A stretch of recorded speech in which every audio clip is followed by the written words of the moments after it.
Hi, my name's Brent Nicholas. I'm executive producer on Amazing Spider-Man the video game. Today I've got a chance to actually show you one of the coolest things I think, is we finally brought Spider-Man back to Manhattan. It's your playground like you've never seen it before. Navigation for the game has been totally revamped from the ground up. We've actually taken the camera and pulled it much closer to Spider-Man.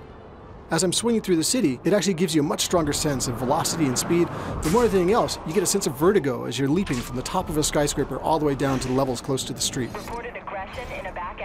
One of the things that I actually get to use throughout the game, I've got this cool new Oscorp branded cell phone that I can use to give access to my missions, to show me what's going on in the city.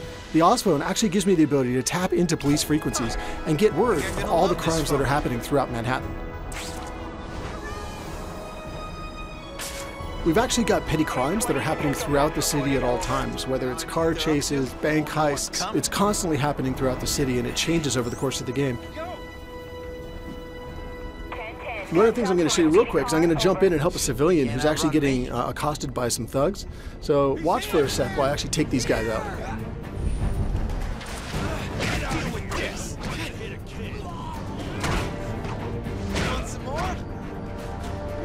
Combat's been totally reworked. It's much more agile and speedy, it's much more acrobatic. But one of the things that I like the most is as I beat these guys, I get experience and points that I can use to unlock new powers, new abilities, upgraded combos, upgraded moves.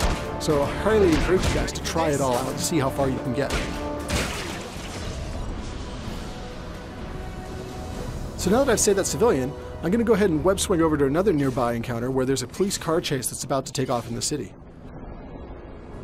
On my way there, I'll show you guys how WebRush actually gives me the option to choose and select my destinations in the environment. One of the things you can see here is that this is WebRush when I'm using it for navigation purposes. And I actually get the option to look around the environment around me and pick what destinations I want. I can either pick one of the ones that's been highlighted by the game as a cool destination for Spidey, or I can actually define it myself and launch directly towards the center of my screen. One of the coolest things about it is it lets you interact with the environment like never before. You can run off walls, you can run up walls, you can bounce off of flagpoles and spin around them. You can go down a street, run along the length of a bus, leap up and catch a light pole, and fly away from there. Logging in progress, over. Consider it done. So now, as I'm overhead looking down at the area below, you'll see that in my WebRush choices, there's actually a green vehicle down there. If I choose that, then that means I'm going to kick off a police car chase in the nearby area.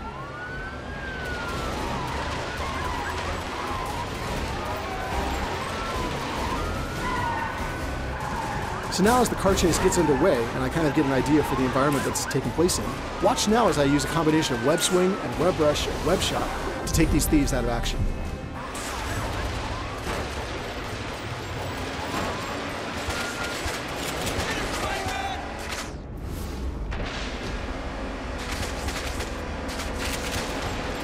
And on to the next one. We'll have plenty of time to complain. So now I've beaten that guy, I wanted to say thanks for watching. We're super excited about the game and can't wait to hear your feedback once you get your hands on it as well. The game's going to be on shelves June 26th in the US and available globally June 29th. So be sure to go and pre-order your game and get some exclusive content like play as Stan Lee or even play as Rhino and get to smash around Manhattan yourself.